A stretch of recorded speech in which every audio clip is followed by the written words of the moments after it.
don't you just tell me about the people here at Metavante? Who are they? When they come to these events, what do they like to talk about? What do they do all day long? And here's the email I get back. It says, well, we offer retail and commercial CRM, BIC, CMS, EFT, CFS, RPS, and DES-capable ATMs.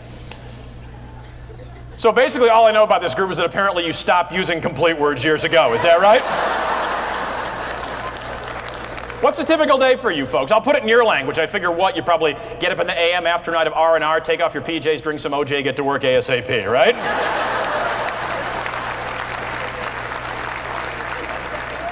All day long you sit at your PCs dreaming up BS to impress the heck out of those BICIS and Fiserv and check-free SOBs, right? And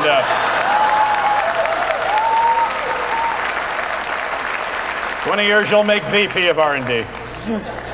You go home in the PM, what do? You stop at an ATM, you punch in your PIN, you grab a C note. You go home, your kids say, what's for dinner? You say, if I hear one more FAQ, your kids are going to be SOL. They got to eat, right? So what do? You hop in your BMW, your SUV, drive to KFC, you get them a little dinner.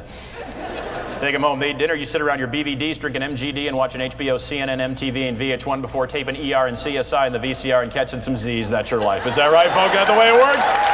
That's it right there. Today, you've scheduled a joint organizational messaging tactical working group and DRSN security accreditation and information assurance update training, and you've scheduled that in the same day. People, spread the fun out, all right? This is a multi-day conference. Pace yourselves.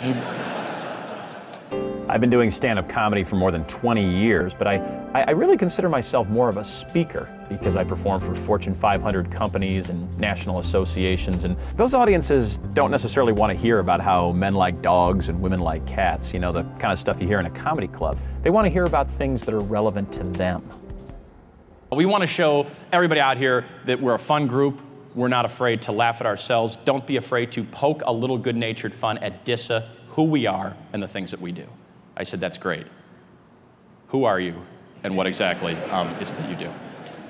They said, well, quite simply, Greg, we're a combat support agency charged with planning, engineering, acquiring, fielding, and servicing global net-centric operations for all components of the DoD in times of peace and war.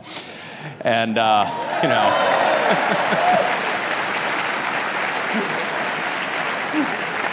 And of course, you know, once you hear something like that, woo, the jokes write themselves now, don't they, folks? I'm a corporate comedian. I work for people like you. I don't tell jokes. I initiate a project action plan by leveraging my core competencies, which enables me to tell best-in-class, out-of-the-box, well-positioned jokes, which forms a synergistic alliance, creates a paradigm shift, and eventually enables me to empower the entire enterprise. So, yeah. You know, it really hasn't been that long that corporate America has realized it's okay to laugh at itself. For a while it was always, oh, we have to hire the industry expert or the futurist or the motivational speaker, and well, there's nothing wrong with that. The great thing about comedy is it works in any economic environment. If times are good, people want to laugh. If times are bad, people need to laugh.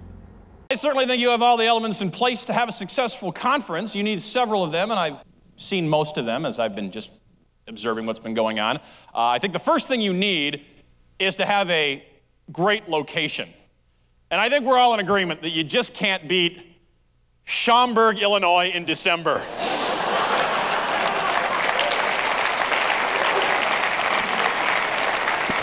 Need I remind you people, you are no longer in chapter 11. Have you remember that? Open the purse strings a little bit, huh? I can tell you've had a great year right when I walked into this room. You know how? Because I can tell. First of all, look at this event, okay? You've got a beautiful resort right here in Tempe. You had this great meal. I mean, those things cost money, okay? And who knows? I mean, you guys keep working as hard as you can, and maybe you'll come back next year, and maybe you can spend a little more money on something like, oh, I don't know, props. I look out at my audience and I see a lot of hardworking family people who, for lack of a better phrase, are tied to technology. So in my show, I joke about work, I joke about family, I joke about technology. Comedy with a bite. Get it? My wife bought me an iPod for Christmas. Holds 20,000 songs, which is good. Because, you know, next time I'm taking a trip to, oh, I don't know, the sun. Oh, God forbid I would hear the same song twice. What do you do when you have a problem, when you have a question about your computer? What do? You ask a kid. Ask a little kid. That's why my wife and I had a kid in the first place. If you are wearing one of those attached to the ear, pointy-eared Bluetooth wireless devices, if you could please take that off. It doesn't mess up my show. You just look kind of stupid. So if you could just remove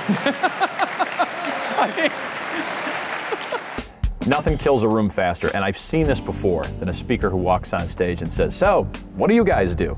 I mean, corporate audiences are not stupid. They know when you're phoning it in. To me, the fun of this job is writing material about them and then watching their reaction when I deliver it on stage. The best compliment I can ever get is when somebody says, "You did your homework." This is a frequently asked questions link on external certification authority. Let's take a look at one of those questions if we could. My question concerns why web servers need to be configured to accept certificates issued by ECAs. I realize that DoD private web servers providing access to DoD sensitive information, except those protecting access to personal information by information privileged individuals, shall be PK enabled to rely on certificates for client authentication issued by DoD approved PKIs. Does this mean that certificates issued by ECA CAs must be approved by ASD? You want to know what's scary? That's a frequently asked question. I love putting visual aids into the show. You know, video from the internet, PowerPoint. People have gone so completely overboard with PowerPoint, well, it only makes sense to make fun of it. I don't really understand what you guys do. And they said, well, don't worry about that, Greg. Yes, we know it's complicated, but we work with PowerPoint a lot, and we'll be more than happy to send you some PowerPoint presentations, and that should explain things to you. So first of all, I just want to say I'm very happy that Citrix chose to, you know, make it so incredibly easy for me to understand. I was nervous that I might not get it, but luckily it's starting to make sense now. That one especially, I think, and you know, these are the kind of things that I really need to know. But now I don't totally agree with that one, but I've always prided myself on the fact that I do a clean show. That is so vital to this job. I mean, I'm a representative of the client, and I know the audience can contain their best customers. I want everybody to leave the room happy. Sometimes people say, "Greg, have you tested this material beforehand?" I tell them, "Sure, any chance I get." Okay, girls, real quick, before we play baseball, I just want to try a couple of new jokes on you. Remember when you first got your cell phone bill? You looked at it and went, "Ooh, never seen a phone bill with a comma." Can Daddy have his phone back, please? I'm dying here.